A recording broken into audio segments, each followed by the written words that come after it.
Robots Radio presents Fresh Tomatoes, the movie podcast. Not you, it's the Chimichangas! Oh, they're making a run for the border! Your father and I were lovers. What are your superpowers again? I'm rich. Hey, Mummy! Twice! I made them by hand. Let the party begin!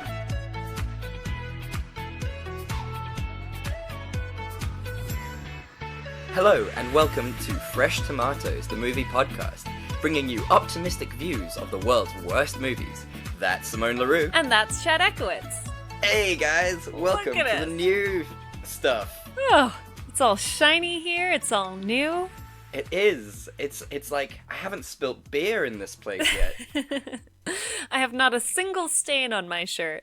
It's beautiful, this. I feel new.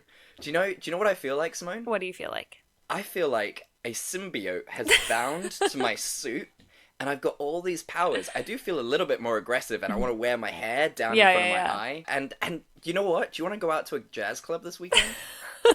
Wait, so you can use me to make your ex-girlfriend jealous? 100%. You know, I've been wanting to dye my hair super, super platinum anyway. Perfect. So Brilliant. it's a date, not date. Brilliant. Perfect. I'll fly over Awesome. soon. Thanks. I really appreciate it. So if you've stumbled on this podcast and you're thinking, what the hell is this? This is the revamp, the renew of a brilliant older podcast called It's Not That Bad, where Simone and I take two movies every week that didn't do so well critically, and we say to you, hey, they're not that bad, and give you multiple reasons why they're actually good films. And you might be like, should I actually watch it? And we'll tell you whether that's the case. Exactly. So this is your go-to spot to find movies that, you know what, not everyone liked, but we're going to tell you why you're going to be different. Yeah. You're going to be a cool hipster dude. Because you know what? It's really easy to be negative about stuff and easy to be critical about movies. But it's hard to maybe find some nice things to say. Exactly. And we're here to do that for you. We're right here. You don't even have to worry, No. bro. Just sit back, relax. So, Simone, we want to keep things the same as they were in a little bit. Just make it fresher, make it newer. You know, we're never going to get rid of drinking. No. Let's be honest. So, our first segment is going to stay exactly the same. Great. Well, do you want to tell the people what movies we're doing? Yeah, I think that's a good idea, Yeah. to be fair. So, Simone, I am going to be doing one of the world's best films, let's be Oh, honest. God. Depth, timing, Yes. and everything just made Spider-Man 3 just one of the glorious early superhero films. Well, Spider-Man 3 is great because, you know, it's the reason that we now have Spider-Man 4 and Spider-Man 5, and Tobey Maguire is a household name. Sam Raimi feels no shame True. about this movie, and it's just gone on to greater things. It's true. I mean, you know, Tobey Maguire in Endgame was superb. Yeah. The fact that he defeated Thanos single-handedly, I mean, we all knew it was coming. Potentially still a better timeline than the one we're in. Yeah, 100%. So, tell me, what film are you reviewing this week? I'm doing a movie that I genuinely enjoyed that didn't get enough credit, which was Aquaman from this year. Yeah, and it was really good. I enjoyed it. It's directed by our sweet, sweet love, James Wan. Yeah, we have a weird thing for James Wan if you've never listened to this podcast before. And we will not hear a bad word against him. No. And it was funny as well, Simone, as I've told you before. I, for some reason, podcast listeners, we got a little bit confused this week, and by we I mean me, in the fact that I thought Simone was covering Superman, Man of Steel, and not Aquaman. And so, on the day of recording, this beautiful Sunday afternoon, Simone texted me in the morning saying, Aquaman, we need to do some stuff with it, and I was like, what? So I quickly had to go and find a copy and watch it. So that was finished 15 minutes before, so I'm fresh in my brain. I mean, and the worst part is that you watched Man of Steel for absolutely no reason. Yeah, I've obviously committed some serious sins this week that needed to be rectified. So, as always, how we choose who goes first in this podcast is by the measure of percentage of alcohol that we are drinking, and nothing's going to change. So tell us, Simone, what are you drinking? So, Chad, I've been drinking today. It was a friend's birthday. She said she was day drinking for the day. Obviously, I was well on board. Always. So I've been drinking gin and tonics most of the day. I've mellowed out because, you know, we have to record. I've had some coffee, I've had some water, but I'm trying to maintain. Yeah, you gotta maintain. I don't want to crash. No. So I'm having a bit of brandy. Ooh. Okay. Interesting choice. How is it? What year is it? It's a KWV one. I could not tell you. I think it's like classique or something. Right, okay. I wouldn't be able to tell you off by heart what that means.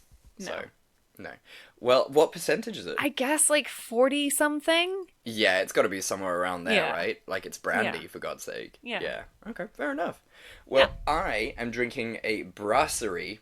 It's an imported premium lager. It's strange that it says imported premium lager on the label, because assumedly the country that it's from, it's not imported there. Yeah. So do they not sell it in their home Sometimes country? they import stuff in like big barrels and then bottle it in country. Oh. See, this is why you come around to this podcast, because not only do we tell you optimistic things about movies, but we tell you our alcoholic knowledge. Or Simone does, at least.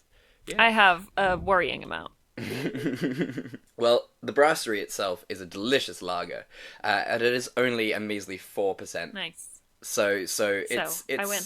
Yeah, you win, which I think is fair, because you've like you said, you've probably got at least 4% alcohol in you already, so it would be good for you to start, and that way you can just sort of drunkenly barrel your way through Spider-Man. Yeah, get it sorted. Okay, I did not prepare a synopsis, so we're just going to edit the hell out of this. Fuck yeah.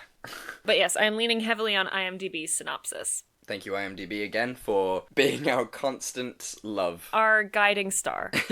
Okay. Aquaman 2018 starts as a classic origin story of Arthur Curry, or Aquaman, played by Jason Momoa. It starts off by telling us how his parents met. Atlanta, played by Nicole Kidman, and Tom Curry, played by Temuera Morrison, met when Atlanta, running away from her arranged marriage in Atlantis, washed up on shore next to the lighthouse that Tom Curry was managing. The two fell in love almost immediately after she threw a pitchfork through his TV, and soon she became pregnant with the baby that was Arthur Curry. Unfortunately, when Arthur was a toddler, Atlanta was tracked down by the legions of Atlantis and ordered to come back home. She does. Tom never sees her again. Neither does Arthur. Cut to present day. Arthur Curry is Aquaman following the events of Justice League, so he's defeated Steppenwolf, and he's just going around saving people in the ocean.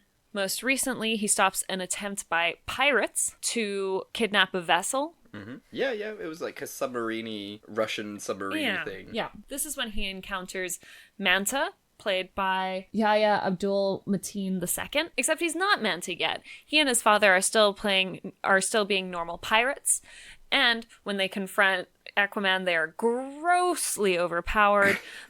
And a lack of action by Aquaman results in Manta's father's death. Manta says that all he wants is revenge on Aquaman after this. At the same time, the different kingdoms of Atlantis are disagreeing on whether or not they should go to war with the surface dwellers. The argument by King Orm, who happens to be Aquaman's half-brother through Atlanta. King Orm, played by Patrick Wilson, is Aquaman's half-brother through Atlanta. Atlanta, when she left Tom Curry, was forced to marry King Orm's father, have King Orm, and then, it turns out, she was sacrificed to something called the Trench, which is a part of the ocean that contains horrible sea creatures that pretty much destroy whatever joins them. This is important later. Now, King Orm wants to wage war against the surface dwellers, not just because, they're like polluting the ocean and filling it with warships and whatever, but also because if he manages to unite all the kingdoms of Atlantis, he becomes the Ocean Master. Is that right? Yeah, Ocean Master's right. I think that's what they call it, yeah. He becomes the Ocean Master, and he gets to rule over all the kingdoms of Atlantis, which,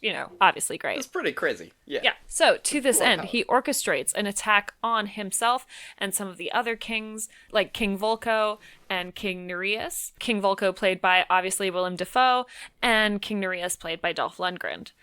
He orchestrates an attack by a quote-unquote human ship, which he destroys, but that tells the kings that the humans are ready to attack and they might as well go on the offensive. In order to prevent this, Mira, King Nereus' daughter, played by Amber Heard, confronts Aquaman and says basically he needs to come through, he needs to unite the kingdoms, he needs to take his place, as one of the kings of Atlantis so that he can stop this war. And the best way for him to do it is to find a hidden trident that has been missing for hundreds of years, but has the capability of controlling all the oceans. At first, Aquaman's pretty hesitant, but then there's an attack on his hometown where a huge tidal wave wipes out a bunch of people and his father barely survives, and then he's on board. So the two of them sneak him into Atlantis so that he can meet with Volko in order to get the plans to find the trident. Unfortunately, they're discovered by King Orm's men, and Aquaman is arrested. Mera and Volko manage to escape without the king knowing that they were there. So this allows Aquaman to confront the king, or King Orm, and the two decide that they'll duel. And if Aquaman wins, then King Orm will not attack the surface dwellers, whereas if King Orm wins, then Aquaman has to go away. Obviously, this does not go well for Aquaman because he's not used to fighting underwater. No. No. At the last moment, Mera saves him and extracts him from the place. They fake their own deaths and go in search of the trident. While they are searching for the trident, King Orm decides he really needs to take Aquaman out and finds Manta, who is desperate for revenge. He gives Manta a bunch of Atlantean technology. Manta modifies it to suit his own needs, and then, with the help of some of King Orm's men, goes after Aquaman and Mera. There's a huge battle in Italy. Yeah, it looks like Italy. I thought it might be Spain at one point, but it definitely Greece. looks like it's a beautiful tan Mediterranean place. town. Yeah. The two of them barely escape, with Aquaman almost killing Manta, and then they find this island, which happens to be right over the trench that Aquaman's mom was sacrificed to. Oh. The two of them manage to survive going into the trench. They discover this hidden island that, it turns out, Aquaman's mom, Atlanta, has been alive the whole time, living there, trying to get to the trident because it's the only way to get out. Aquaman goes in, realizes that he is the one true king because he's able to communicate with the creature guarding the trident. He gets the trident. They all go out just in the nick of time because King Orm is busy attacking the Brine King, which is one of the kingdoms of Atlantis. He stops the war. He's got this really cool giant creature thing. He defeats King Orm in battle with the trident. As he's about to kill him, Atlantis stops them both, says there's been enough fighting. They need to focus on diplomacy. They need to not attack the surface dwellers because the sea and land are one. Aquaman is the king of Atlantis now. He and Mera hook up, and Manta's still alive. Surprise, the end. Way. Well done. That was Thanks. That was tough to get through. But you did it. And to be fair, you covered pretty much everything. I think so. That was really, I really watched good. it this morning, so it's fresh. Yeah, no, that's really, really good. So, new type of segment that we're trying out here called the clip hanger, I guess. So, Simone, do you want to introduce the clip that's that we're gonna bounce off of? This song went viral for being so bad. It is, of course, by Pitbull, and it is one of the reasons I was hesitant to watch this movie. Do you want to play a brief clip of it? They tried to get rid of me, but from ocean to ocean, they gonna have to deal with me. I've been overlooked, slept on, stepped on, left for dead, always against all odds like Pac said. I'm the living great Gatsby, but these boys will watch you quick and disappear like Banksy. From ocean to ocean, sea to sea, I'm something that you gotta see. Gonna take a love to drag me away from you. What a song. I think for me, the bit that really stands out is the Toto's Africa part. How about you? Everyone says that it's a perfect song and it doesn't need to be remade. And in Pitbull comes Mr. Worldwide and just swoops in and tells us, you know what, I can do it better. And he's wrong, So wrong. But he tries. I love Pitbull just purely because The hubris. the man really he's got Kanye levels of confidence, but none of sort of the big dick energy that Kanye carries so well. Yeah, that's true. And I think you need the combination to really be able to really pull that off. I would say, in a scale of crazy, amazing confidence, the spectrum, you've got Rihanna, who has amazing confidence and the biggest dick energy. And the biggest dick energy. So she's on the good side. Then you've got Kanye, who's got all of the confidence, but the wrong kind of big dick energy. Yeah. And he's on the bad side. And then straight in the middle, you've got Pitbull. Yeah. Who's just... what? And, I didn't understand how this song was even associated with Aquaman, because it doesn't fit with the vibe. No. It doesn't fit with any of it, and they're in Africa for like 10 minutes out of the whole movie. Yeah, it makes no sense. It really, like, it... who was like, oh, do you know who we need on this? Pitbull. Pitbull. I've never thought that in my life. No. I've never been like, you know what this needs? Pitbull. Yeah, I don't think James Wan and the producer sat in a room Yeah. and they were just like, there's only one guy who can do this, and it's Pitbull. They were obviously... Do you think they were watching Men in Black 3 and they heard the song and they were like, yes, this is what we need? This is it. So, I mean, I want to talk about the Amber Heard's hair for like a good hour. Beautiful. Okay, you know, is it an aggressive red? Yes. Does it work perfectly with her flawless complexion? Also, yes. Like, she is such a beautiful human being. She could have literally any hair color and look good. Yeah, it's... Was it an obvious wig at times? Obviously. But yeah, it was a beautiful thing to see, and it made me think, why don't more people have red hair like this? And I'm like, oh right, because it's insane, and the upkeep. Yeah, because nobody looks like Amber Heard. Yeah. Like the upkeep alone as well. Like if you were to dye Good your hair lord. red, how much do you think that would cost you? Like overall, like if you said you kept it for like 10 years, how much money would you spend on that? Okay, so obviously I'm measuring stuff in rands. Of course. But I know that for my length of hair, going to like a local hairdresser to like properly dye it, like and treat it and make sure that it wasn't gonna like dry off my head would be about 4,000 rand. Good so that's lord. Like 200 pounds. That is too much money. And then to maintain it every 2 weeks would maybe be another 50 pounds every time. That is an unacceptable amount of money to be spending on Yeah, that. I'm not about that life. I've always wanted to dye my hair like a crazy color, but I can't afford to do it well, and I refuse to do it if I can't do it well. Yeah, absolutely, because otherwise it just looks bad. I'm not 16 anymore, you know? Like, I can't have a shitty dye job. No, exactly. You got to look professional. Exactly. So, okay, so that's what we're going to do. We're going to start a new Patreon for Simone's hair so that she can dye it whatever she I wants. look great as a redhead. I'll do it. Do it. And then we can do the Sabrina thing afterwards, and you can just go super white. And then by the time you're 30, all your hair will fall out. Excellent. That's what I want. And then I'm doing a full Furiosa cosplay Yeah, brilliant. all the time. About it. About that life. Okay, but for real, Chad, what did you think of this movie? I actually loved it. You know, DC has hurt us so many times before, as this podcast So and many. the It's Not That Bad podcast has shown us, where DC is the predominant member of the superhero clan that has just let us down. But this film was fun and light, but super Yeah. entertaining.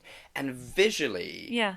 aggressively stunning. Yeah. What did you think of it? Yeah, James Wan, as always, delivered. There were a lot of times watching this where I was just like, that's a great shot. When Aquaman and Mira are going down into the trench and they've got yeah. the flare lit. So beautiful. Like, just a gorgeous shot. Crazy. Like, it really shows you how like outnumbered they Yeah. are, how crazy the situation. Like, it's so good. The fight scenes were all so well choreographed. That scene at the very beginning where Atlanta's in the lighthouse and she's fighting all the agents from Atlantis, and it's got that swinging camera. Oh, yeah. Excellently choreographed. Yeah. That's really hard. Yeah. The fight scene where they're in that town in Italy, like running through all the Yes. walls, like that must have been insanely difficult to film Yeah. logistically. Yeah. It's wildly entertaining visually. Yeah, it really is. Like, there's so many moments where you just feel so tense. And Yeah. you know, I think that's what James Wan really brings to the table, is that Yeah. visual, that the ability to make something so visually tense that it just becomes Yeah. a piece of art. Yeah. James Wan really leans on the jump scares, though. There were about 4 different scenes where something normal is happening and then something bursts through the wall. Uh-huh. Like, it's cute the first 2 times, and then after that, you're like, okay. Sneak attack. He loves his sneak attack. Yeah. I mean, He's like, you know what we need in this scene is a jump scare. yeah. It's like, James, this isn't The Conjuring. You can't do that. Yeah. And he's just sitting there and he just Yeah. throws his toys out the car and is just like, I am the Conjuring universe god. You do not Yes. defy me. It was really cool to see what's his face, Patrick Wilson of the Insidious and Conjuring universes in there. That was real fun. Always good to see a friend. Exactly. We love him. I think he is so wonderful. And he's not got a great range as an actor, and yet people keep putting him in different situations in different movies. So you've got him as like a predominant horror guy in Insidious and Conjuring. Yeah. Then you have him in this, and then you have him as Raoul in the movie adaptation of the musical Phantom of the Opera. I will not hear a bad word about him as Raoul. It was one of the few good performances in that movie. Whoa. Okay. Here we go. So we're now gonna fight about Phantom? Is that what is happening now? No, like we don't have time for this. I must say he was visually stunning in Phantom with the long hair and the billowy shirts. I mean, you can't go wrong. Oh yeah. You can't go wrong. And the really fun thing about Phantom of the Opera is like you really grow up with it. Yeah. So like when I first watched it as an 18-year-old, I was like, "Oh, why would she go for this boring guy when she could be with the Phantom?" And then like when you get older, you're like, "No, it actually really makes sense. Like he's a nice guy who cares for her and wants to look after her, and the Phantom is like a creep living in the basement." Yeah, 100%. It's really funny because like I used to like listen to the music on YouTube, and I fell into the traps once of reading the comments, and all the comments feel the exact same way as 18-year-old you, and they're all like, well, how could he go with her? How could she go with Raoul? The Phantom is so much better. I would go with the Phantom. I don't care what he looks like. No, you wouldn't. And it's like, no one wants to live in a sewer. It's insane. You'd go with the Phantom, right? And then you'd like hang out there for like 3 days. You'd be cold, you'd be hungry. He'd be like, "Oh, my angel of music." And you'd be like, "No, fuck off. I want warm food. You're being weird. I'm going." This bed is uncomfortable. Why is it shaped like a swan, you fucking maniac? Why are there candles everywhere? It's a fire hazard. There is no ventilation. What were you thinking, you fool? So the follies of youth. You've well, it's not your fault, Simone. I think it's the listener's fault that's led us down a rabbit hole that is Phantom, because truly. I think we could both sit and speak about Phantom for years. All day. So yeah, I mean, what was the things that didn't do it for you in this film? Here's what I think happened. Jason Momoa. Perfect. Was great casting for this for a lot of reasons. He's very interesting looking. He's Polynesian, which is kind of cool because that's a culture that's very close to like water and the ocean, so it kind of makes sense to have a Polynesian man playing Aquaman. Mm-hmm. He's terrifying. He's buff. He's beautiful. He's terrifying. But he's not the most nuanced actor in the world. No, he's a sledgehammer. Like, let's be honest. Yeah, exactly. And I sense that he was not allowed to really act in this movie. Like, I sense they tried a couple scenes and they were just like, this is not gonna go well.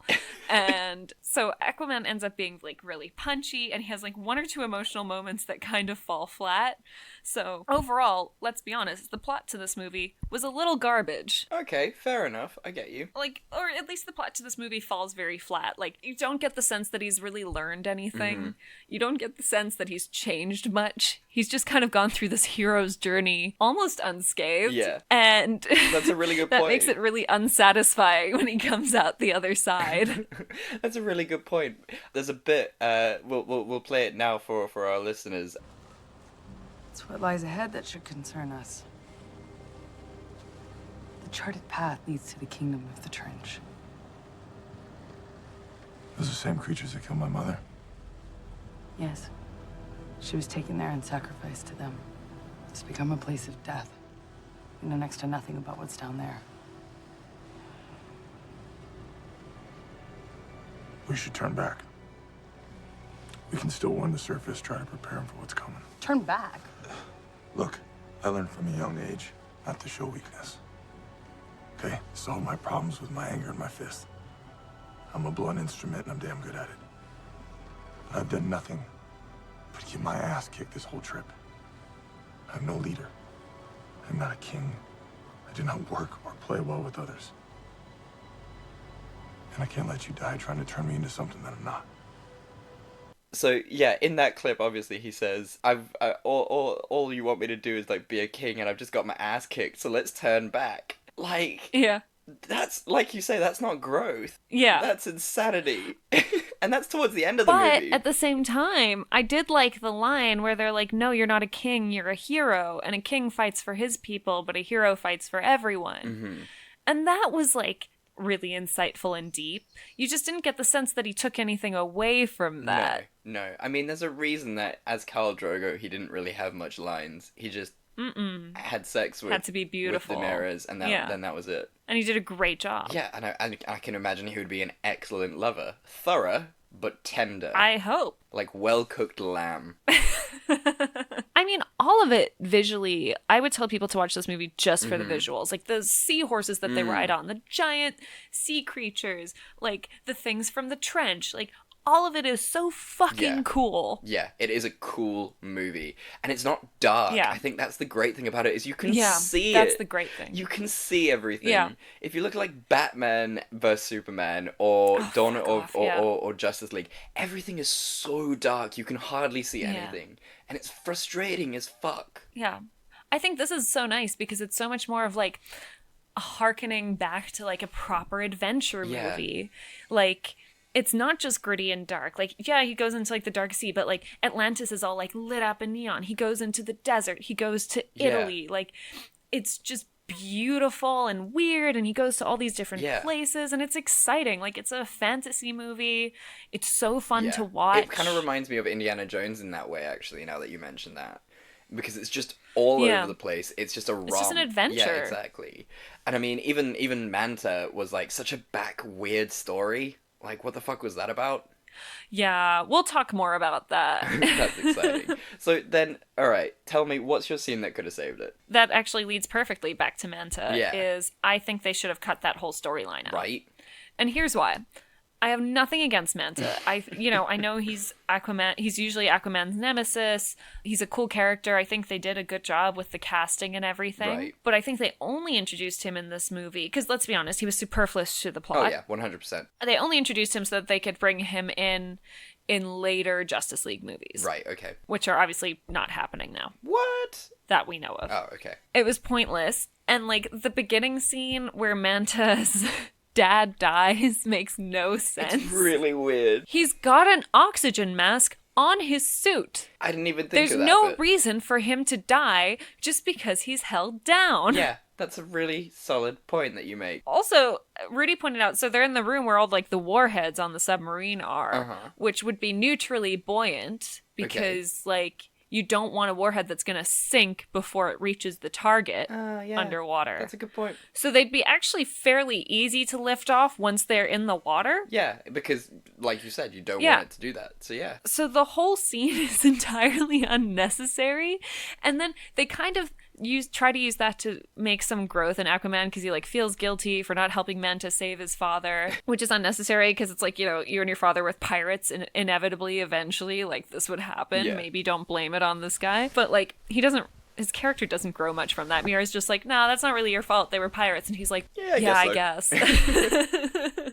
So just take it out. Like, have Manta rising at the very end of the movie in a end credit scene and leave it there. Like, it was so pointless. It was so pointless. And it was just really irritating as well because, like, his father's like, avenge my death, murder that guy. Like, really? That's what you're gonna say to your son Dad. in the like last few moments? No, you're not gonna be like, I love you, I loved your mother, I had a good life, don't regret me. Like, remember that time where we killed a whale? Like, you wouldn't just be like, kill that guy and then die. Yeah, it was very strange and pointless, and if it were up to me, I would have just taken that plotline out. Yeah, it makes very little sense to have that in this movie. And what is your scene that could have saved it? So, I think it would have been cool, and this is me being a bit utilitarian, but I think it would have been really, really cool if Jason Momoa agreed with King Orm and was like, yeah, 100%, we should kill all the humans. They're really bad. They're killing the oceans. Look at all the dead sea turtles that we have. Let's just take them out. Yeah. Or find another way to get rid of all the plastic in the oceans. Let's work with them. Yeah. Instead, he was just like, no, you're dumb. I need to kill you now. Because, like, their first action is to throw all the plastic back on land, which, like, fair enough. Great. Excellent. Yeah, well done. 100% agree with that. And it's like, all he has to do is, like, pitch up at the UN and be like, hi, you know? Like, diplomacy exactly. is not mentioned once. And it's like, oh, the humans can't know. And it's like, well, they're gonna know one way or another. Exactly, they're very bad at keeping it a secret. Yeah. I mean, that final battle where the Kraken-like creature comes out the water, someone's gonna notice that. Definitely. Like, let's be Google fair. satellites. And they've all know that Aquaman is an Atlantean living amongst them. Yeah, exactly. So, like, and I mean, they've also got a flying god, a Amazonian war princess, a cybertronic human, a man that can travel faster than light, and a rich billionaire who dresses up like a bat. Like, they know, the world knows that weird shit is happening. Yeah, so exactly. why wouldn't you have a super hunky fish boy? Yeah. For lack of a better word. Yeah. You know, and if Aquaman doesn't want to show up, Mira would probably be great at it. Yeah. Just show up at the UN and be like, hi guys, you need to stop using plastic. You see, you've noted one problem there, Simone, and it's a sad problem. That a woman could do it? Are you... No, like, I know we joke about this all the time, but genuinely, she is a woman, so no one at the World Trade Center, no one at the UN would take her seriously because those guys are assholes. She'd have to get her hair cut like Angela Merkel to even be let in the door. Exactly, she's way too pretty for anyone to take her seriously, because the world, unfortunately, is run by idiots. That's true. Yeah. That's true. So yeah, you would have to have Jason Momoa do it. Do you want to hear some kind of fun trivia? Yes. Because there's a lot of really fun trivia about this movie. Okay, so the guy who played Tom Curry, his dad, who is Temuera Morrison, Jason Momoa specifically requested him because he's one of Momoa's acting idols. And that actor is actually Maori. So Jason Momoa really liked the idea of him being Polynesian and the guy who plays his dad being Maori and like actually having cultures who are very closely tied to the ocean, more associated with Aquaman. That's awesome. And oh, there's more. During the duel between Arthur and Orin, there's an octopus playing the drums. I don't know if you noticed that. I saw that, which was fucking hilarious. It's so good. So James Wan says that this octopus is Topo, who is Aquaman's octopus sidekick from the 1950s or 60s, who was able to play musical instruments. And he was hesitant to include Topo at first, but after he watched Mad Max Fury Road, where they had a guy playing like a flaming electric guitar in a gimp suit, he was like, fuck it, I'm putting in the octopus. I think that's fair. That's really funny. That's what a great little nerdy callback. Yeah, it's so cute. And then finally, Jason Momoa actually played pranks on all of his co-stars while they were filming, except of course he did. Nicole Kidman. You don't fuck with Nicole Kidman. Yeah, because she's fucking crazy and she'll destroy you, and she does not age. She's an evil alien. There's no question. She was perfect in this movie. Look, she's just a beautiful person, and I can't take my eyes off her, and that's how I feel. I've never been a fan. I know you haven't. We're not going to fight about this, but yeah, okay. But that's very interesting. I love the guy who played his dad because like he was also in Moana. He was the king. Was he? Yeah, which is great. Oh. And I actually want to watch that again now because I love Moana. I love Moana. It's perfect. So, finally, would you tell your friends to watch this movie? And would you watch it again? Yes, 100%. I would very, very if we were like getting sick of Marvel and we were like, let's put on something DC, let's rock this film. I wouldn't watch... the only other DC film apart from this that I would watch are the Dark Knight trilogy. And Wonder Woman. And Wonder Woman, yes, of course. But this is just so visually stunning. It's beautiful. And just fun to watch. Yeah. I would very, very quickly put this on again. No questions. I agree. I think it's such a visually stunning movie. Like, you owe it to yourself to watch it and just enjoy James Wan's excellent directing skills and clearly a lot of the visual artists who put a lot of heart and thought into this. Yeah, definitely. Because it's not an easy movie to do. Yeah, and so usually when I settle down on a Sunday morning to watch our movies for the week, like, it is with a heavy heart. But, like, I genuinely enjoyed watching this. I was happy to watch it in the morning. It was just a joy. It really was. And what's great about this movie as well is if you're having a James Wan fest, you can watch this film. If you're having a superhero fest, you can watch this film. Like, it works in two different categories and they're vastly different. So either way, you're going to have a good time. Well done, Simone. That was awesome. I really enjoyed this movie. Yeah, me too. I'm glad we got to talk about it. Great. Well, I will tell you all about Spider-Man 3 after this break. Hi, I'm Sebastian Azar, and I'm inviting you to the Hidden Pixels podcast, a show exploring those gaming stories you might have missed on your first playthrough. Whether it's a side character's dark past or a small event that changed the entire fictional universe, we want to explore with gamers and story lovers alike. so join us every 2 weeks for the Hidden Pixels podcast. And if you like what you heard, subscribe and leave us a review. We appreciate all of your feedback, and we can't wait to share these stories with you. Thanks! And we're back. Are you ready for this, Simone? I'm ready to never have to watch this again. I don't know if that gives my verdict away. Yeah, you're jumping way ahead, and I'm excited to try and change your mind in the next 20 minutes. Wish you the best. I don't know how, but I will. Right, so plot synopsis of Spider-Man 3. Here we go. And I did write this one because last week's episode where I didn't write a plot synopsis was a fucking nightmare. So here we go. Back in the days when 20-year-olds were played by 30-year-olds, Tobey Maguire returns as Spider-Man. Peter Parker seems to finally have his life all figured out. After the shenanigans in Spider-Man 1 and 2, Peter is now in a loving relationship with Mary Jane, played by Kirsten Dunst. He's getting straight A's in class, he's got a good freelance gig at the Daily Bugle, and, of course, he's kicking ass as Spider-Man. The only real problem in his life is that his best friend, Harry Osborn, played by James Franco, hates him because he believes that Peter killed his father. The movie opens with Peter attending Mary Jane's breakout musical performance on Broadway. She seems to do pretty well, but turns out that the critics absolutely hated her. Consequently, she is fired from the show. Peter is so wrapped up in his own shit that he fails to see how upset Mary Jane is. And he also doesn't find out that she's fired from the show till, like, the end, right? Yeah, she doesn't tell him because of how he reacts. Like, he's a bad guy, and I will get into this. Yeah, as a terrible boyfriend, didn't mean to interrupt you. Yeah. No, it's fine, because I'm going to go in a little rant now. As a terrible boyfriend, I recognize this terrible boyfriend attitude of Peter. So, she then starts to hang out more with Harry because she feels like she can actually talk to him more openly. Now, let's talk villains. You have Flint Marko, played by Thomas Hayden Church, who becomes the Sandman. Basically, he has a sick daughter, and he robbed a wrestling business in order to use money to save his daughter. Turns out that the wrestling business was the same one that Peter Parker went to back in Spider-Man 1, and Flint turns out to be the one who actually killed Uncle Ben. So, yikes. Then you have Eddie Brock, played by Topher Grace, who becomes Venom. More on how he becomes Venom later, but basically he has a beef with Peter because Peter took his job and his girlfriend, Gwen Stacy, played by Bryce Dallas motherfucking Howard. I forgot she was in this. No, she's done so well since then. I know. So now Eddie wants to kill Peter. One night, before all of this drama goes down, a meteor hits the Earth, containing some weird black sludge that seems to be sentient. By unbelievable coincidence, that meteor lands close to where Peter and MJ are hanging out and crawls into his bag. Later, the symbiote binds itself to Peter while he's sleeping.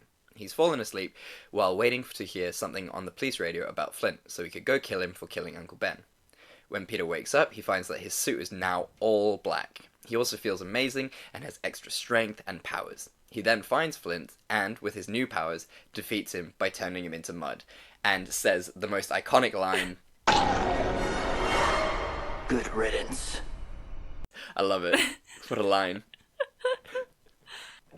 So, turns out that the symbiote hones in on the wearer's aggression and hate, making them stronger, but also making them really, really mean.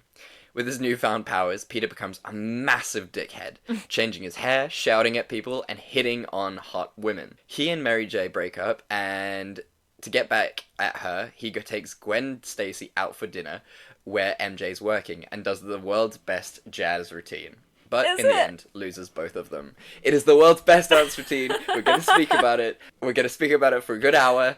But let's move on. Guys, we'll have it up on our social media. Like, just check it out. It's perfect. In the meantime, Harry is pissed off at Peter for the above reasons, so he tries to kill him because he is now the Hobgoblin. Harry fails and hits his head and suffers from short-term amnesia, so he forgets that Peter killed his dad. They become friends again for a little while until Harry speaks to his dead dad again, somehow, and gets his memory back. He then devises a plan to kill Peter, but first he wants to ruin his life.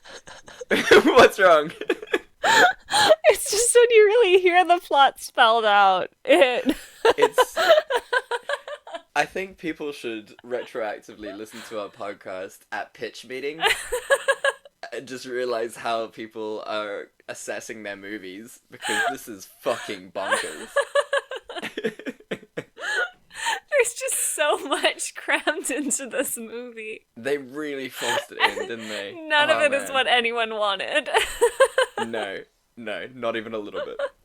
So, it turns out that he's the reason that MJ broke up with Peter. Peter and he have a bit of a fight, and Peter, still under the influence of the black spider suit, throws a bomb back in Harry's face, maiming him for life.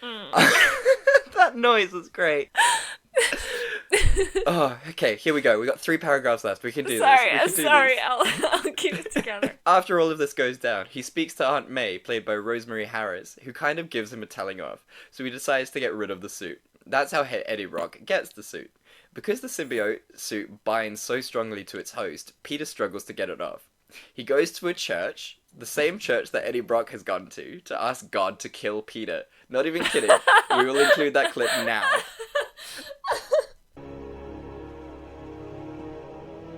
It's Brock, sir. Edward Brock Jr. I come before you today, humbled and humiliated, to ask you for one thing.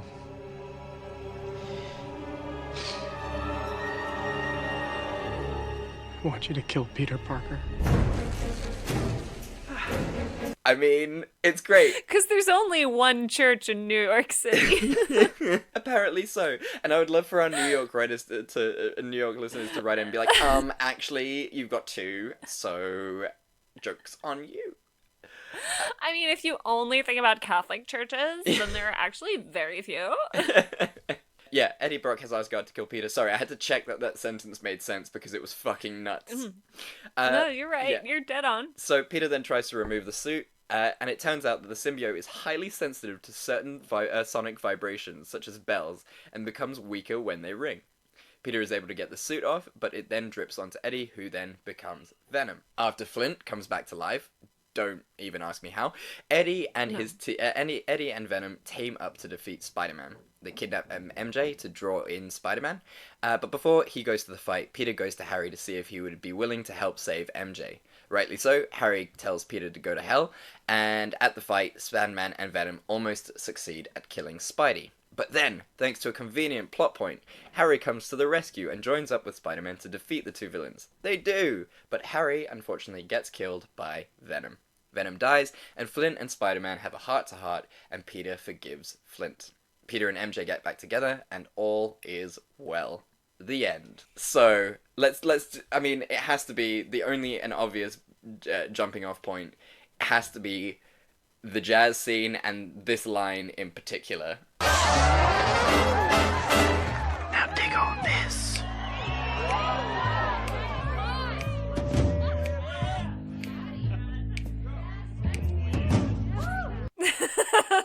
So, tell me your thoughts, Simone. Would you date Tobey Maguire? Man, oh man. Okay, so I'd never watched this before. I had a bunch of people tell me not to. So naturally, when we covered it for this podcast, I was like, maybe over time, like, it's mellowed out a little bit. Like, it's not as viscerally bad as people keep saying it is. Oh. And, like, for the most part, I think there were some salvageable bits, but the part where he's Venom and he's, like, dancing in the street is truly unconscionable. Like, I mean, what do you even say to it, really? I spent the whole scene, I texted you, I spent the whole scene being like, what the fuck is happening? It's beautiful. It's just, I mean, to have that level of confidence in New York City is something unbelievable in itself. That's like half the fucking people in New York. If you asked them to do a little jazz square in the middle of the street, they'd do it. Like, what a creep and what a crazy guy to just suddenly, like, slide out and then do finger guns to 2 ladies who are walking behind him.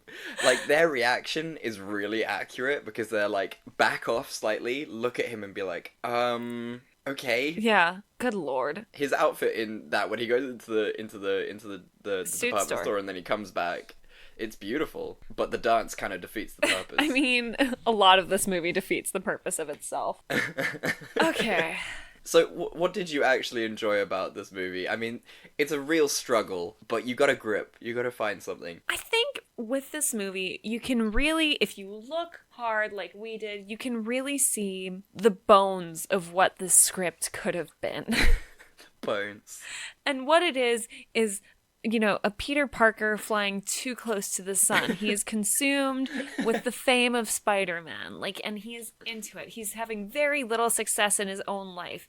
He's like doing okay in his classes. He's barely got a job. He lives in a truly shitty apartment. His girlfriend's a Broadway actress, but not that good. So he is just like, really putting his whole identity on the fame of Spider-Man, and he lets that go to his head and ignores the actual important relationships in his life as a result. And that's a good story. Yeah, good point. Except it's never really resolved because they've brought so many villains in that he has to defeat that he never defeats his own demons beautifully. That's true. And that's usually what we try to get away for it. That's a really good point. I just came up with that on the spot. That was really, it's eloquent, and we will put it on a t-shirt. Like the Sandman was kind of pointless. Like, I guess he kind of learned about forgiveness. The whole plot with Harry where he's like injured and then he's forgotten and then he remembers again, pointless. It's proper bonkers how long.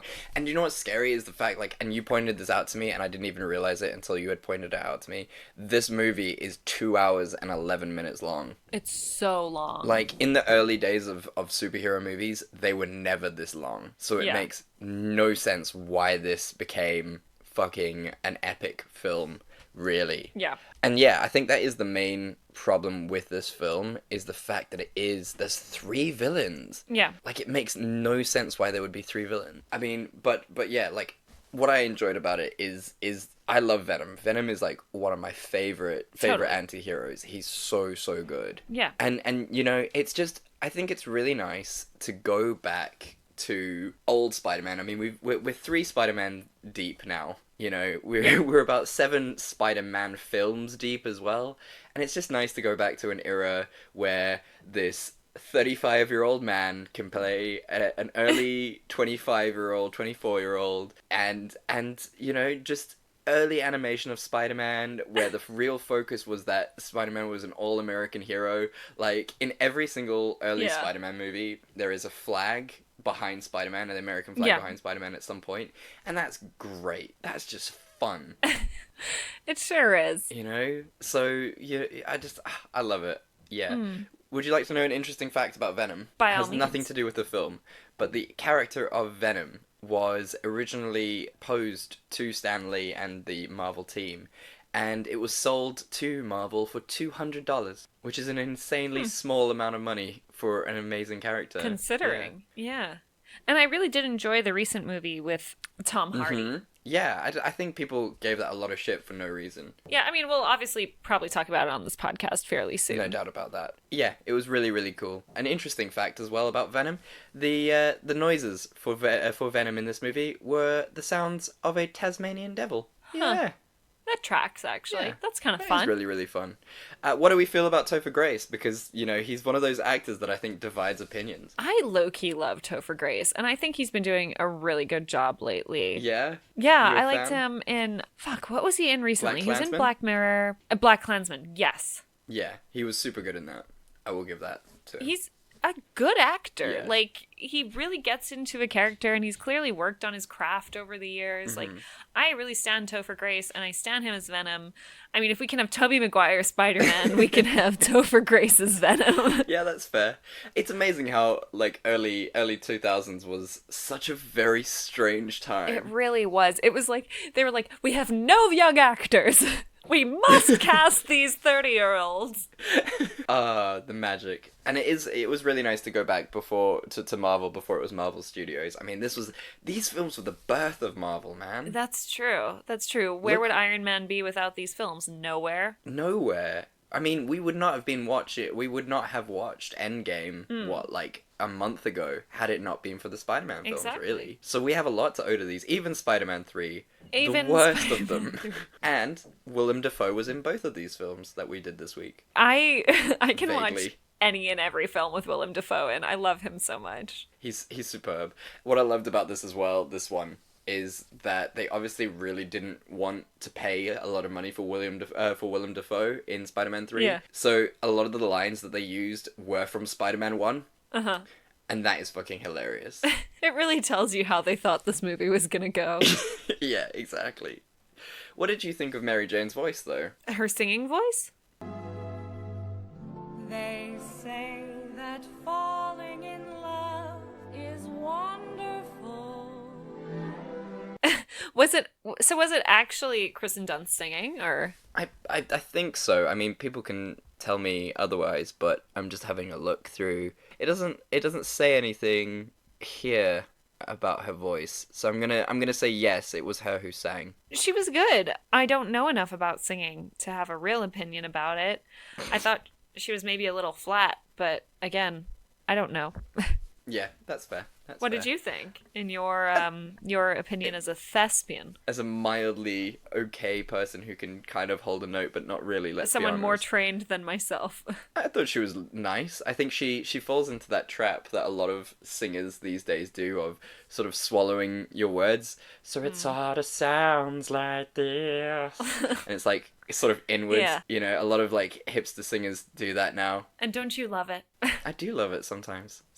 Amazing fact that I've just found, actually. And this goes back to our amazing High School Musical 2 fact of how long it took them to film the golf course scene. Are you ready for this? Tell me. The jazz bar scene took approximately 2 weeks to film.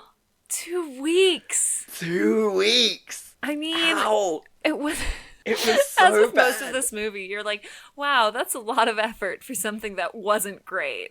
I mean, 2 weeks. That is a long time for that. Man, oh man. Can you imagine having to be an extra in that scene and you just come in every day for 2 weeks watching Tobey Maguire like gyrate on a chair? Just superb. Oh my god. What a way to spend 2 weeks. Good lord. No wonder Mary Jane looked so fucking tired by the end of it. She was just I'm done with this. We were all tired by the end of it.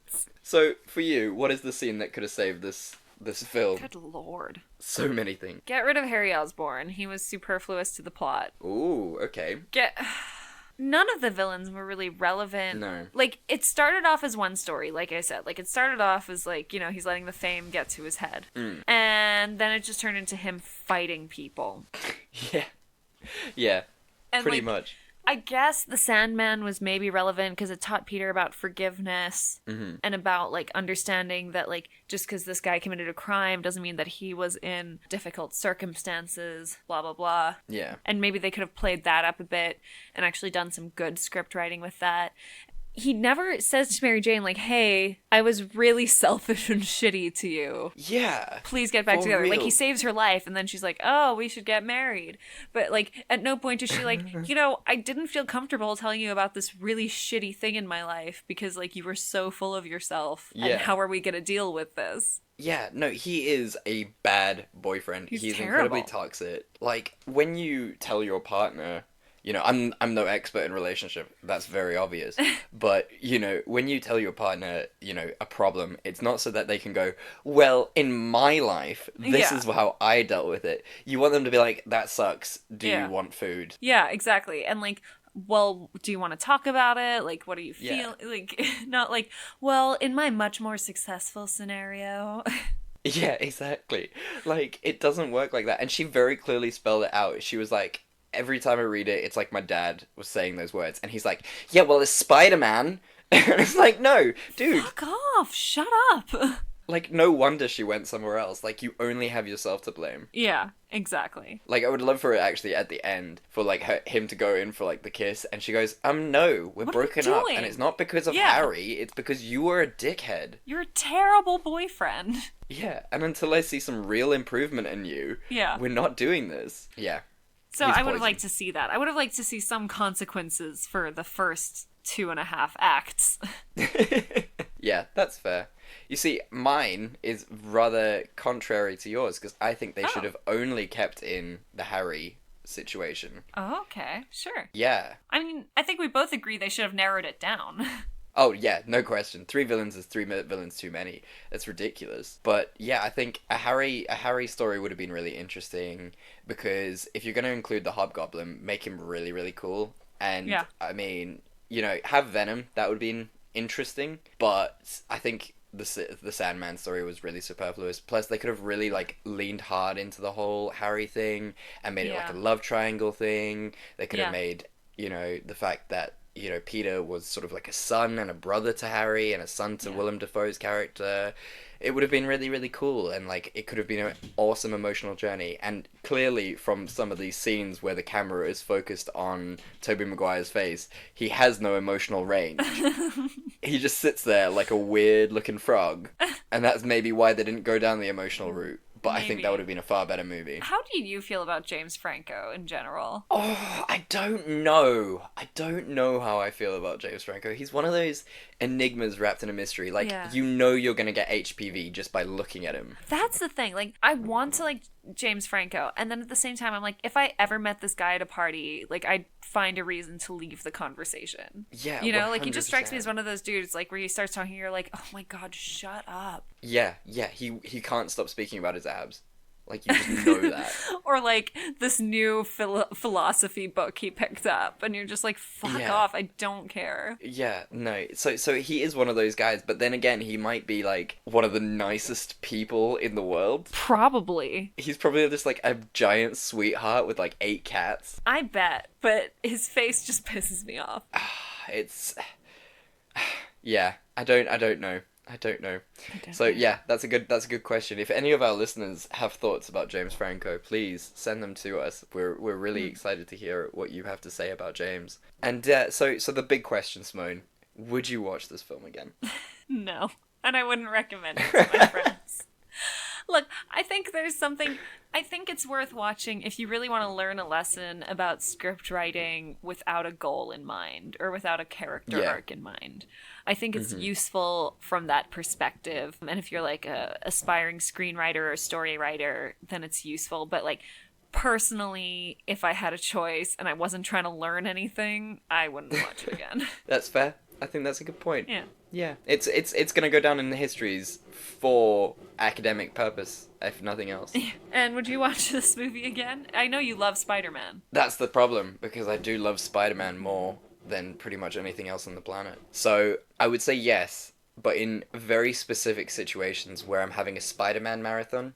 So you've got to go Spider-Man 1, 2, 3, Amazing Spider-Man, Amazing Spider-Man 2, Spider-Man Homecoming, Spider-Man Far From Home, Annabelle Comes Home. Because let's be fair, Annabelle Comes Home is now part of the Spider-Man universe. Speaking of, I forgot a fun fact with Aquaman is when Mira's collecting her like car from the underground shipping containers. Yeah. Apparently, you can see Annabelle the doll on the ocean floor. Yes, that's amazing. That makes me really happy. Great little Easter egg. Oh, great. For all those One fans out there like us. That's great. But yeah, and of course, Into the Spider-Verse, because you can't forget that film. What a heroic Into masterpiece. the Spider-Verse was phenomenal. Yeah.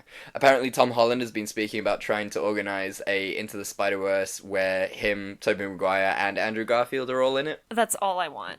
I mean, Andrew I would watch Garfield the was shit a great out of it. Spider-Man. He just got really shit scripts.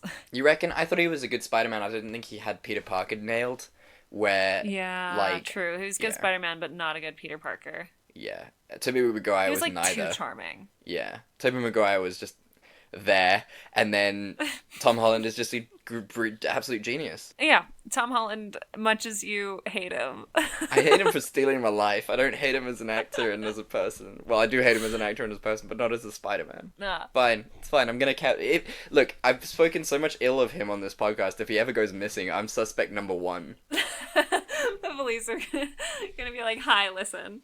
We heard your podcast. Huge fans of the podcast, but, you know, we know you've murdered him. So, yikes. And you'll be like, damn it. So, yes, there you have it, Simone.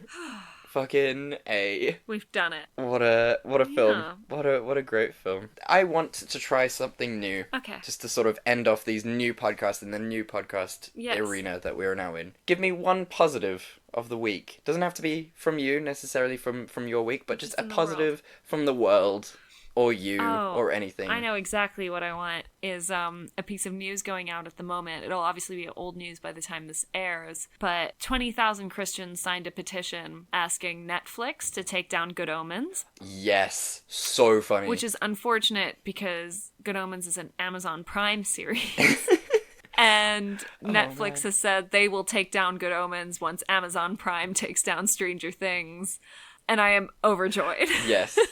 That is so perfect. That's so beautiful. I love that. And I'm sure Terry Pratchett is smiling down on us from wherever he is, just also thrilled about that. Yeah, that must be amazing to see your work be so incorrectly interpreted. Well done. My happy point for the week is it's one from my own life. So I'm pulling a Spider-Man here and just talking about myself. No, go for it. But the other day I was on the bus and I didn't realize that the bus didn't take card. It was a cash only. And so I said to the guy, okay, that's fine, I'll just hop off. And he was like, no, just go sit down and we won't tell anyone. Aww. So I thought that was really nice. Like, you know, these guys babe. could get in a lot of trouble for doing that, but he just let me ride the bus for free because I didn't have any cash and it was only card. And yeah, I thought that was really sweet. And I think small acts of kindness like that go overlooked all the time. And, you know, they shouldn't because they're really, really important. Yeah. Oh, God bless that bus driver. Yeah, he's amazing. So yeah, guys, that's the end of the podcast. Yes. We're not doing the usual of telling you what we'll podcast and Simone telling you what she's looking forward to because that's going to be a whole separate episode where we discuss something from a previous episode. Little mini-sodes every week. Yeah, very, very exciting. Very exciting. What are we doing next week? So next week we are going to do an English theme. Oh, English. English, you know, just for you, Chad. Oh, thank you. I really. I'll bring my best. What do I drink with that? One can drink a gin, and I think that's about it. That's all that we, the English, can produce, alcoholic-wise. Surely a brandy? Maybe a brandy. Ooh, we could do Irish whiskey, Irish coffees, Irish whiskey.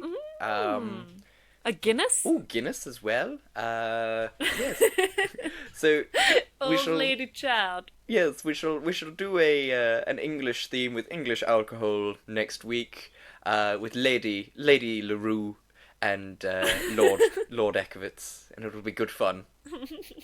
Pip pip. So what movies are we watching next week, Simone? Lady Simone? So I will be doing the new and poorly acclaimed Watson and Holmes with my fave, Will Ferrell. Ah, what a babe. 11% on Rotten Tomatoes. Good lord. Yeah, did so badly. Yikes. And what will you be doing? I shall be doing the first Johnny English movie, Johnny English, which did 3 times better than your film with a Rotten Tomato score of 33%. It's a low bar. It's a very low bar. So, you know, God bless the Queen, and God bless this podcast, because we're going to need it. God knows. Oh, man. So, yeah, thank you for listening, you guys. We really, really appreciate it. You know, it's really important to us to have you guys listen to us. And, you know, if you can go and subscribe and like and give us a rating, leave us comments. Check us out on all the social medias, which we will link to in the footnotes. Yeah. Thank you, guys. Please like, subscribe, give us ratings, give us all the things. Yes. We really, really appreciate it. You know, it means the world to us to sort of get up there, you know, and get our message out. And, you know, if you do leave us a comment, hey, we'll read it out. This will be the section where we read them out. Why not? Yeah. Hey? And, as we say at the end of every episode, we love you and there's nothing you can do about it. Goodbye. Bye!